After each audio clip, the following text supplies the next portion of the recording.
Hey, how are you? I'm very well, thank you. Good, good. Congratulations on the movie, which I Oh, found thank you. very touching and almost like it came at the right time Mm. uh, of spreading this story that isn't really known by many people. Can you talk me through what made you interested in this and how you came about to make this movie? Yeah, I feel like Dietrich tracked me down and tapped me on the shoulder and said, let's get this story told. I knew very little about Dietrich Bonhoeffer. In my early 20s, I'd read The Cost of Discipleship, but then in the intervening decades, he was not someone that I was thinking about or talking about. I knew his name as a familiar name, in like similar to C.S. Lewis, a great Christian thinker, but he was not somebody that I was engaging with. So when I met him on the pages of his books, 34 books, and the pages of history, it was impossible not to want to tell his story. It leapt off the page and grabbed me. So once he had me, there was no letting go, and until we got here, this movie almost willed itself into existence. Yeah, I think what I found the most touching about this and the most sort of refreshing is seeing a movie about faith where the person of faith is using their faith for the greater good, for to be on the right side of history rather than the other way around, how we Yeah. see life nowadays. Was that at all in your mind whilst you were making this? Well, what mattered to me was that it was not a faith-based movie. It was a movie about a man of faith.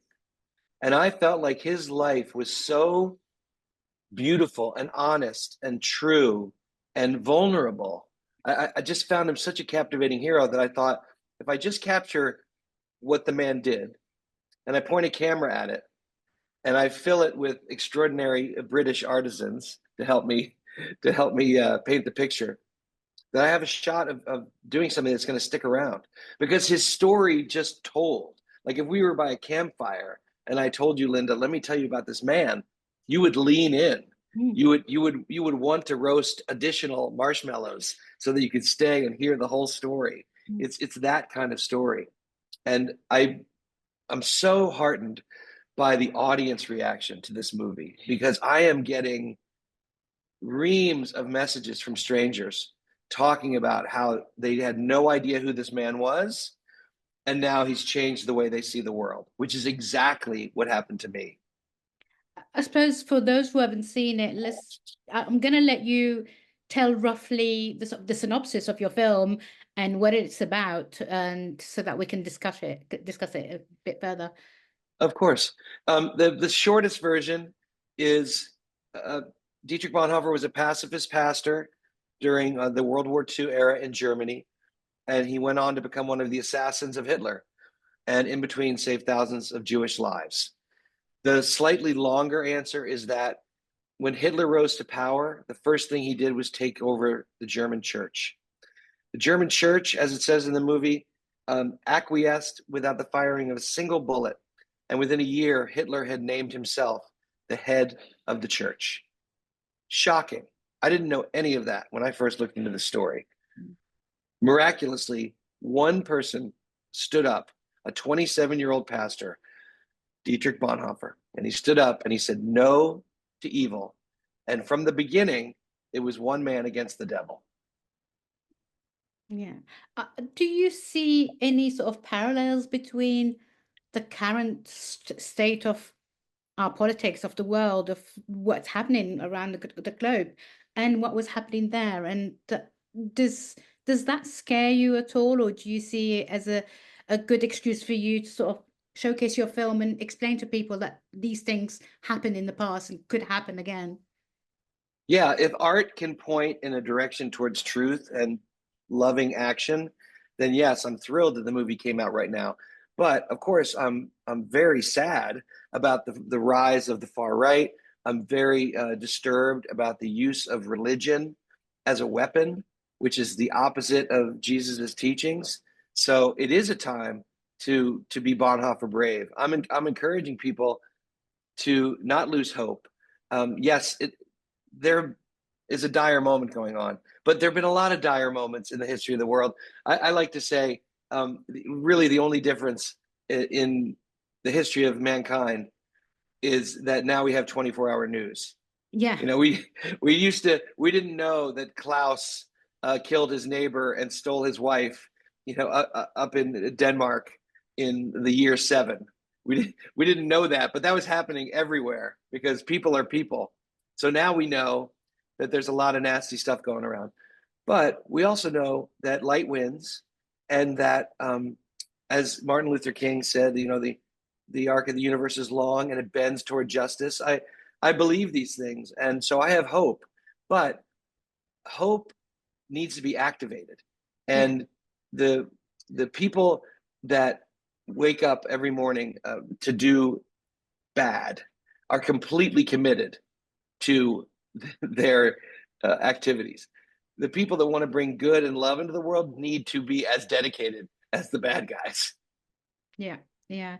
I was saying, not to put words in your mouth or anything like that. And I just remember when I was writing my review, I did finish it off by saying that this is almost like a message to sort of Christians or the Christian right to not be seduced by far right ideology, to keep their faith for what it was meant to start with. Yes. And would you in any way agree with that at all? I think it's a message to everybody, because any group can wind up ossifying around their beliefs and just point fingers and hide behind walls and become more and more isolated. I think we need to meet together and talk about what do we share in common. If people on the left and the right say, oh, Jesus is my Lord, and yet behave totally differently, I think we need to come together and find out why, instead of just saying, hey, your version of it is bad or your version of it is bad. We have to talk to each other, because we're all on a journey as human beings. We're all trying to lean in and get closer to the light, hopefully. But without question, I don't want to pull any punches about the fact that the far right in America is using the Christian religion as a weapon. And I'm here to boldly say that behavior is a religion, but it is not Christianity. Yeah, exactly. I'm just so happy to hear you say that, because it's really important to sort of differentiate between those kind of like cultish behavior on some people's like it's kind of depressing. I want to go back to talking about the movie slightly, sort of more of the production side. Well, can you talk me through it? Because it is not a massive production, but big enough, I guess. Where can you talk me through where it was and where did it took place? Yes, we shot for 43 days, 32 in Belgium and 11 days in Ireland. We used both of those countries exhaustively. There's not a single frame of this film that was shot on a stage. Every single moment is authentic and real locations. And that was grueling, but wonderful, because the movie looks so authentic, because we didn't have to pretend something was old. All the churches, all the cathedrals, all the homes, everything was of that period. And that's very liberating as an artist, to not have to recreate something, really just point the camera and let it roll. I also want to talk to you about your choice for Bonhoeffer. Does that sort of, how did you pick who you wanted to play the role? So I knew one German filmmaker, a woman named Emilia Teff, who's a terrific filmmaker, made several great films. She's a big darling at Cannes. And I knew her just tangentially. I think we'd shared a vacation home through mutual friends maybe 12 years ago. Mm. So it was really like a deep tangent of friendship. And I wrote to her, I said, listen, I'm casting Dietrich Bonhoeffer. She knew the story, having been German. And I said, I need a list of the best actors 25 to 35 in Germany. And she wrote back Jonas Dassler, who is the actor who plays Dietrich. And I said, oh, thank you. I'll look into his work. I appreciate that. But I need a list. And Emily wrote back, he is the list.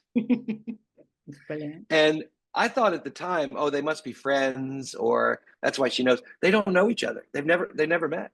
She just felt like there was nobody else in Germany that was capable of doing what Jonas wound up doing. And she was 100% right. Yeah, of course, you also have David Jonsson in a small role, but had you seen him in anything else? Because we really like him on Hey You Guys. We've interviewed him before, and he's a fantastic, fantastic actor. How did you come about knowing about him? He's a lovely guy. I only knew about him from industry. He had not really blown up yet when we were making this movie. But John and Roz Hubbard, our casting directors, who did all the Lord of the Rings movies and 70 other films, this was their last film. And so they pointed me in the direction of this young man. And really, David was cast by my family. We did a Zoom. We were in Belgium already prepping the movie, and my kids are always party crashing my Zooms. And the only reason they won't party crash this one is because they're at school. Otherwise, they would be all over the Zoom. And so they crashed my interview with David, and he charmed them so craftily that when the Zoom was over, both of them said, "You can't look at anybody else. That's Frank Fisher. You have to cast him." And now everybody's friends with David. My kids love him, and he's a terrific actor. Yeah, we love David Jonsson. He's brilliant. Thank you again for giving me so much time as well, and congratulations on the movie, which I really genuinely loved. And thanks again for everything. And yeah, good luck with it. Thank you for your review. I read your review, and I was very heartened by it. Thank you so much. How did you guys wind up with the name Hey You Guys? Oh, it's it's taken out of the Goonies. You know the movie The Goonies? Yeah, it's the line from the Goonies. Okay. So my editor, my two editors are huge fans of the Goonies. So how it all started. My company is called Guy Walks Into a Bar. Oh yes, so I know. It sort of goes together. Hey, you guy, walk into the bar. I like that. Ladies and gentlemen, you're watching Hey You Guys. Hey, you guys. Hey You Guys. Hey, that's what they all say. Hey You Guys. Hey.